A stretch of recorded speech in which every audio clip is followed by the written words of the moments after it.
नमस्कार दर्शक बंधु आपण को आम चैनल को स्वागत।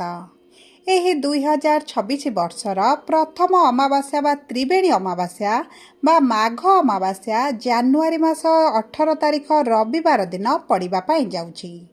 एवं यही पवित्र त्रिवेणी अमावास्यार हार्दिक अभिनंदन एवं शुभेच्छा जणाई आजिर कार्यक्रमटी को आगक बढ़ाइबा एवं आजिर यही कार्यक्रमटी समस्त वृष राशि व्यक्तिविशेषों बहुत अधिक गुरुत्वपूर्ण रही कारण यही वीडियो रे आपण को किछिटा सहज प्रतिकार जणाइबी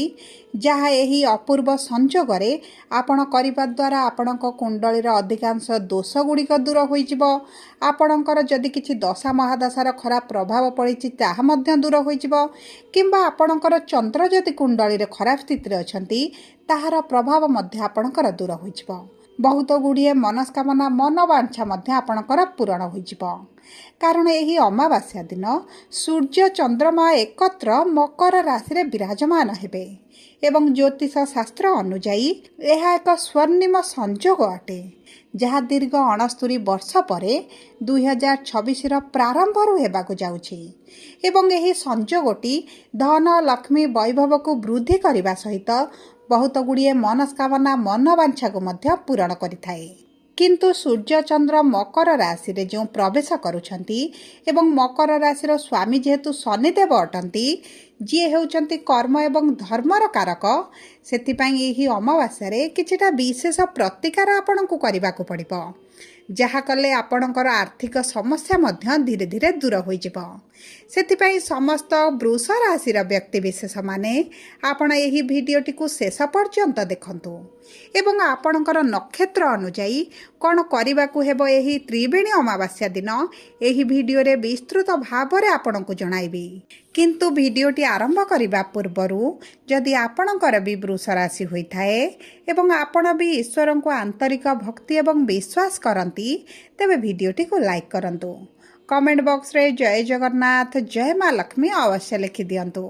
ता सहित आम सह जोगाजोग करबा पई वीडियोर मध्य भागरे एक व्हाट्सएप नंबर टी दिया जाइछि जो नंबर साहाय्य आपण आम सह जोगाजोग करी निजर नूतन कुंडली प्रस्तुत करें कुंडली विश्लेषण कराइपारे किंबा आपणकर चाकरी विवाह व्यवसाय प्रेम संपर्क शिक्षा स्वास्थ्य को नहीं किछि समस्या रही ताहार सहजरे एवं स्वल्प मूल्य रे समाधान करें सेथिपाई आपण आम सह वीडियोर शेष पर्यंत जोड़ी होई रुहंतु एवं व्हाट्सएप नंबर माध्यम आम सह जोगाजोग करी निज समस्यार समाधान करंतु एबे आसंतु कार्यक्रमटी को आगक बढ़ाइबा एवं जानिबा एही त्रिवेणी अमावास्या दिन कौन उपाय करने को पड़िबो जहाँ आपणकर अधिकांश दुख कष्ट समस्या को दूर करिबो किंतु एही उपाय गुड़िक समस्त नक्षत्र पई भिन्न भिन्न रहिबो देखंतु दर्शक बंधु आपणकर भाग्यर गृह रे 4टी ग्रह वर्तमान आपणकर उपस्थित अछंती सूर्य बुध मंगल एवं शुक्र एवं 18 तारिख दिन चंद्र आपणकर भाग्यर गृह रे प्रवेश करी आपणकर पंचग्रही योग मध्य बनाइबे जो कारणरू आपणकर भाग्यर मध्य आसीबो बड़ परिवर्तन देखंतु दर्शक बंधु जेतेबेले आपणकर राशिर स्वामी शुक्र एवं आपणकर पंचमेश माने बुध आपणकर एकत्र विराजमान करती सेतेबेले आपणकर जीवन में बहुत बड़ परिवर्तन आसे जदि आपणकर आर्थिक स्थिति खराब रहुतिला अर्थ को संचय करि पारुनथिले करज बढ़ी जाइछि तेबे मध्य ताहा आपणकर दूर होइजिबो आपणकर धीरे धीरे संचय वृद्धि पाइबो जदि आपण ऋण आनिचंती ताहा मध्य सुझिबा पई सक्षम होइजिबे किंबा आपणकर जदि किछि करज किंबा आपण किछि इन्वेस्टमेंट खोजुथिले लोन पई अप्लाई करूथिले अर्थ रिलेटेड किछि आपण द्वंद्व रे समस्या रे रहिथिले तेबे सही भली परिस्थिति मध्ये आपण बाहर को आसीबे देखंतु आपणकर पंचमश जेतेबेले भाग्यर गृह रे रहंती जो मानकर विवाह होई पारु नथला विवाह हेबा सहित जो माने प्रेम विवाह करबा पई चाहुथिले से मानकर मध्ये प्रेम विवाह होई पारे एवं ता सहित जदि आपण नूतन कार्य किछि आरंभ करंती आपणकर नूतन चाकरी हेउ नूतन व्यवसाय हेउ तेबे मध्ये आपण सेतरे शुभ फल प्राप्ति करिवे देखंतु आपणकर शनि जेहेतु लाभर गृह रे एकादश गृह रे अछंती आपणको तो परिश्रम निश्चित भाव रे करबाकू पड़िबो जदि भी आपण परिश्रम करि नाहंती तेबे एही अमावास्या पर आपण निश्चित भाव रे करिवे कारण शनि आपणको पाद घरु बाहर को काढिबे जहा फल रे आपणकर रोजगार बढ़िबा कारणरू आपणकर आर्थिक समस्या दूर हेबो एवं देखंतु आपणको परिवार ଭିତରେ ସମସ୍ୟା ଯେଉଁ ବଢ଼ିଯାଇଛି, ଆପଣଙ୍କ ପରିବାରର ଯେଉଁ ସନ୍ତୁଷ୍ଟି ବର୍ତ୍ତମାନ ନାହିଁ, ତାହା ମଧ୍ୟ ଆପଣଙ୍କର ବଦଳିଯିବ। ଆପଣଙ୍କର ଧନ ବୈଭବ ସୁଖ ସମୃଦ୍ଧି ଆପଣଙ୍କର ବୃଦ୍ଧି ହେବ। ଦେଖନ୍ତୁ ଦର୍ଶକ ବନ୍ଧୁ, ଆପଣଙ୍କର ବୃଷ ରାଶିର 3ଟି ନକ୍ଷତ୍ର ରହିଛି। ସର୍ବପ୍ରଥମ ନକ୍ଷତ୍ର ହେଉଛି କୃତ୍ତିକା ନକ୍ଷତ୍ର ବା 3/2 ବୃଷ ରାଶି ଏବଂ ଏହି ନକ୍ଷତ୍ରର ନକ୍ଷତ୍ରାଧିପତି ହେଉଛନ୍ତି ସୂର୍ଯ୍ୟଦେବ ଏବଂ ସୂର୍ଯ୍ୟ ମଧ୍ୟ ଆପଣଙ୍କର ଭାଗ୍ୟର ଗୃହରେ ବିରାଜମାନ କରିଛନ୍ତି ଏବଂ ସୁଖ ସୁବିଧା ଭୋଗ ବିଳାସକୁ ବୃଦ୍ଧି କରାଇବେ। ଦେଖନ୍ତୁ ଏହି ଅମାବାସ୍ୟା ପରେ ଯଦି ଆପଣ କିଛି ସରକାରୀ ଚାକିରି ପାଇଁ ଚେଷ୍ଟା କରନ୍ତି କିମ୍ବା ଆପଣ ସରକାରୀ ଚାକିରି ପାଇଁ ପରୀକ୍ଷା ଦେଉଛନ୍ତି, ତେବେ ମଧ୍ୟ ଆପଣଙ୍କୁ ସେଥିରେ ଶୁଭ ଫଳ ପ୍ରାପ୍ତି ହେବ। କିନ୍ତୁ ଆପଣଙ୍କର ରାହୁ ଯେହେତୁ ଦଶମରେ ବସିଛନ୍ତି, ଆପଣଙ୍କୁ ଚାଲାକ ଚତୁର ବୁଦ୍ଧିମାନ କରିବା ସହିତ ବହୁତ କମ୍ ସମୟରେ ବହୁତ ନିଜର ବୁଦ୍ଧି ବିବେକ ଲଗାଇ ଖୁବ୍ ସହଜରେ ଆପଣଙ୍କ କାର୍ଯ୍ୟଗୁଡ଼ିକୁ ଆପଣ ହାସଲ କରିନେବେ। ଏବଂ ଦେଖନ୍ତୁ, ଯଦି ଆପଣଙ୍କ କୁଣ୍ଡଳୀରେ ସୂର୍ଯ୍ୟ ଖରାପ ସ୍ଥିତିରେ ଅଛନ୍ତି କିମ୍ବା ଆପଣଙ୍କର ରାଶିର ସ୍ୱାମୀ ଖରାପ ସ୍ଥିତିରେ ଅଛନ୍ତି, ତେବେ ଏହି ଅମାବାସ୍ୟା ଦିନ ଯଦି ଆପଣ ମହାଦେବଙ୍କର ପୂଜା ଅର୍ଚ୍ଚନା କରନ୍ତି କିମ୍ବା ଓಂ ନମଃ ଶିବାୟ ମନ୍ତ୍ର ଆପଣ 108 ଥର ପାଠ କରନ୍ତି, ତେବେ ମଧ୍ୟ ଆପଣଙ୍କ ପାଇଁ ବହୁତ ଅଧିକ ଶୁଭଦାୟକ ରହିବ।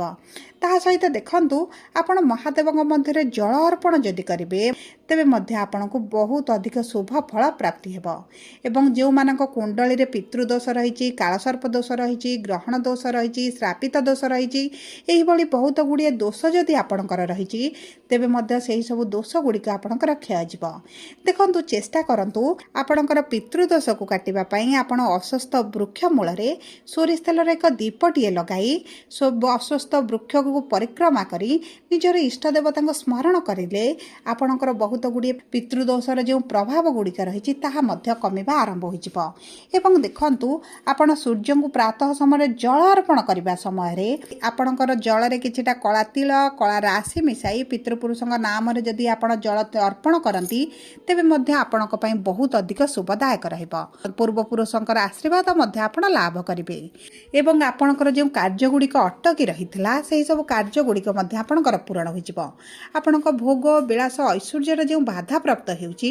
ତାହା ମଧ୍ୟ ଆପଣଙ୍କୁ ମିଳିଯିବ। ବିଶେଷ ଭାବରେ ଆପଣ ମାନସିକ ସ୍ତରରେ ଶାନ୍ତି ଅନୁଭବ କରିବେ। ଏବଂ ତା ସହିତ ଆସନ୍ତୁ ଜାଣିବା ରୋହିଣୀ ବୃଷ ନକ୍ଷତ୍ରର ବ୍ୟକ୍ତିବିଶେଷମାନଙ୍କୁ ଏହି ତ୍ରିବେଣୀ ଅମାବାସ୍ୟା ଦିନ କ'ଣ କରିବାକୁ ପଡ଼ିବ ପ୍ରତିକାର। ଦେଖନ୍ତୁ, 4/2 ହେଉଛି ରୋହିଣୀ ବୃଷ ଏବଂ ଆପଣଙ୍କର ନକ୍ଷତ୍ରାଧିପତି ହେଉଛନ୍ତି ଚନ୍ଦ୍ରମା। ଦେଖନ୍ତୁ, ଯେତେବେଳେ ଆପଣଙ୍କର ନକ୍ଷତ୍ରର ସ୍ୱାମୀ ଚନ୍ଦ୍ରମା ଦୁର୍ବଳ ଥିବେ, ପୀଡ଼ିତ ଥିବେ କିମ୍ବା କୌଣସି ଖରାପ ଗ୍ରହର ପ୍ରଭାବରେ ଥିବେ, ସେତେବେଳେ ଆପଣ ମାନସିକ ସ୍ତରରେ ଅଶାନ୍ତି ରହିବେ, ସମ୍ପର୍କରେ ଅସନ୍ତୁଷ୍ଟ ରହିବେ, କର୍ମକ୍ଷେତ୍ରରେ ମଧ୍ୟ ଅସନ୍ତୁଷ୍ଟ ରହିବେ, କୌଣସି କାର୍ଯ୍ୟକୁ ଆପଣ ସମ୍ପୂର୍ଣ୍ଣ କରିପାରିବେନି। ଏମିତିକି ହୋଇପାରେ ସବୁ ଥିଲା ପରେ ମଧ୍ୟ ଆପଣଙ୍କୁ କିଛିଟା ଖାଲି ଲାଗେ, ଆପଣଙ୍କ ମନ ବିଚଳିତ ହୋଇପାରେ, ରାତିରେ ନିଦ ମଧ୍ୟ ଆପଣଙ୍କୁ ଠିକରେ ନ ହୋଇପାରେ। ତେବେ ଜାଣନ୍ତୁ, ଆପଣଙ୍କ କୁଣ୍ଡଳୀରେ ଚନ୍ଦ୍ରମା ପୀଡ଼ିତ ଅଛନ୍ତି। ତେଣୁକରି ଆପଣ ଯଦି ଏହି ଅମାବାସ୍ୟା ଦିନ ଜଳରେ କିଛିଟା ଗଙ୍ଗା ଜଳ ମିଶାଇ ସ୍ନାନ କରନ୍ତି, ଆପଣଙ୍କର ଉର୍ଜାରେ ବଡ଼ ପରିବର୍ତ୍ତନ ଆସିବ। ଦେଖନ୍ତୁ, ଏହି ତ୍ରିବେଣୀ ଅମାବାସ୍ୟାକୁ ମୌନୀ ଅମାବାସ୍ୟା ମଧ୍ୟ କୁହାଯାଏ। ଯଦି ଆପଣ କିଛି ସମୟ ନୀରବ ରୁହନ୍ତି, ତେବେ ଆପଣଙ୍କ ପାଇଁ ମଧ୍ୟ ବହୁତ ଅଧିକ ଶୁଭଦାୟକ ରହିବ। ଆପଣ ଏହି ଅମାବାସ୍ୟା ଦିନ ଗାୟତ୍ରୀ ମନ୍ତ୍ର ଜପ କରିବା ସହିତ ଓಂ ନମଃ ଶିବାୟ ମନ୍ତ୍ର ଯଦି ଆପଣ ପାଠ କରନ୍ତି, ତେବେ ମଧ୍ୟ ଆପଣ ମାନସିକ ସ୍ତରରେ ଶାନ୍ତି ଅନୁଭବ କରିବେ। ଏବଂ ଚେଷ୍ଟା କରନ୍ତୁ ମହାଦେବଙ୍କ ମନ୍ଦିରରେ ପୂଜା ଅର୍ଚ୍ଚନା କରିବା ପାଇଁ। ଗୃହରେ ଯଦି ଆପଣ କିଛି ଗ୍ରହ ଶାନ୍ତି ପୂଜା ମଧ୍ୟ କରନ୍ତି, ତେବେ ମଧ୍ୟ ଆପଣଙ୍କୁ ଶୁଭ ଫଳ ପ୍ରାପ୍ତି ହେବ। ତା ସହିତ ଦର୍ଶକ ବନ୍ଧୁ, ଆପଣ ଏହି ଅମାବାସ୍ୟା ଦିନ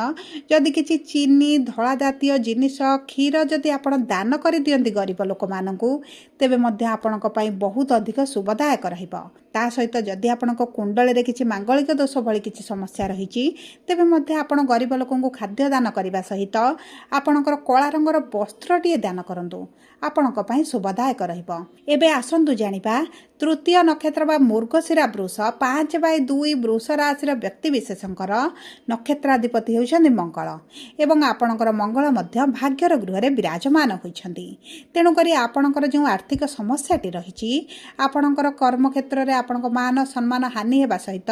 ଆପଣଙ୍କର କାର୍ଯ୍ୟର କ୍ରେଡିଟ୍ ଯଦି ଆଉ କାହାକୁ ମିଳୁଛି କିମ୍ବା ଆପଣ କାର୍ଯ୍ୟକ୍ଷେତ୍ରରେ ପରିବର୍ତ୍ତନ ଚାହୁଁଛନ୍ତି, ଆପଣଙ୍କ କାର୍ଯ୍ୟକ୍ଷେତ୍ରରେ ଆପଣ ଇମ୍ପ୍ରୁଭମେଣ୍ଟ ଚାହୁଁଛନ୍ତି କିନ୍ତୁ ଗୋଟେ ଜାଗାରେ ଫସିଲା ଭଳି ରହିଛନ୍ତି, ଆର୍ଥିକ ସମସ୍ୟାଟି ଆପଣଙ୍କ ଉପରେ ଘେରି ବୁଲୁଛି, ତେବେ ଏହି ଅମାବାସ୍ୟା ଦିନ ପ୍ରାତଃ ସମୟରେ ସ୍ନାନ ଜଳରେ କିଛିଟା ଗଙ୍ଗା ଜଳ ମିଶାଇ ସ୍ନାନ କରନ୍ତୁ। ନାଲି ରଙ୍ଗର କିଛିଟା ଜିନିଷ ଆପଣ ଦାନ କରନ୍ତୁ। ଆପଣ ଯଦି ମସୁର ଡାଲି ହେଉ, ସୋରିଷ ତେଲ ହେଉ କିମ୍ବା ଲୁହା ଜାତୀୟ ଜିନିଷ କିଛି ଦାନ କରୁଛନ୍ତି, ତେବେ ମଧ୍ୟ ମଧ୍ୟ ଆପଣଙ୍କ ପାଇଁ ଶୁଭଦାୟକ ରହିବ। ତା ସହିତ ଯଦି ଆପଣ କିଛି ଶସ୍ୟ ଜାତୀୟ ଜିନିଷ ବା ଆପଣଙ୍କର ଗହମ ହେଉ ଧାନ ହେଉ କିଛି ତା ଶସ୍ୟ ଜାତୀୟ ଜିନିଷ କାହାକୁ ଦାନ କରନ୍ତି ତେବେ ମଧ୍ୟ ଆପଣଙ୍କ ପାଇଁ ବହୁତ ଅଧିକ ଶୁଭଦାୟକ ରହିବ। ଦେଖନ୍ତୁ ଆପଣଙ୍କ କୁଣ୍ଡଳୀରେ ଯଦି ଶନି ଖରାପ ଅଛନ୍ତି ତେବେ ମଧ୍ୟ ଆପଣ ଏହି ଅମାବାସ୍ୟା ଦିନ କଳା ରଙ୍ଗର ଜିନିଷ ଦାନ କଲେ, କଳା ରଙ୍ଗର ବ୍ଲାଙ୍କେଟ୍ ହେଉ, କଳା ରଙ୍ଗର ଶସ୍ୟ ଯେପରି ବିରି ଡାଲି ହେଉ କିମ୍ବା ଯେକୌଣସି କଳା ରଙ୍ଗର ଜିନିଷ ଯଦି ଆପଣ ଦାନ କରନ୍ତି ଆପଣଙ୍କୁ ବହୁତ ଅଧିକ ଶୁଭ ଫଳ ପ୍ରାପ୍ତି ହେବ। ଆପଣ ମହାଦେବଙ୍କ ମନ୍ଦିରରେ ଜଳ ଅର୍ପଣ କରନ୍ତୁ ଏବଂ ଆପଣଙ୍କର ଚନ୍ଦ୍ରମାଙ୍କୁ ଆପଣ ଅମାବାସ୍ୟା ପରଦିନ ଯଦି ଜଳ ଅର୍ପଣ କରନ୍ତି ତେବେ ମଧ୍ୟ ଆପଣଙ୍କ ପାଇଁ ବହୁତ ଅଧିକ ଶୁଭଦାୟକ ରହିବ। ମନେ ରଖନ୍ତୁ ଏହି ଅମାବାସ୍ୟା ଦିନ ଯଦି ଆପଣ ଏହି ଛୋଟ ଛୋଟ ପ୍ରତିକାର ଗୁଡ଼ିକ କରନ୍ତି ଆପଣଙ୍କର ବହୁତ ଅଧିକ ବଡ଼ ବଡ଼ ସମସ୍ୟା ଗୁଡ଼ିକ ମଧ୍ୟ ଦୂର ହୋଇଯିବ। ସବୁ ପରେ ଯଦି ଆପଣଙ୍କର ବୃଷ ରାଶି ହୋଇଥାଏ ତେବେ ଭିଡ଼ିଓଟି କିଭଳି ଲାଗିଲା କମେଣ୍ଟ ବକ୍ସରେ ଲେଖି ଜଣାନ୍ତୁ। ଧନ୍ୟବାଦ।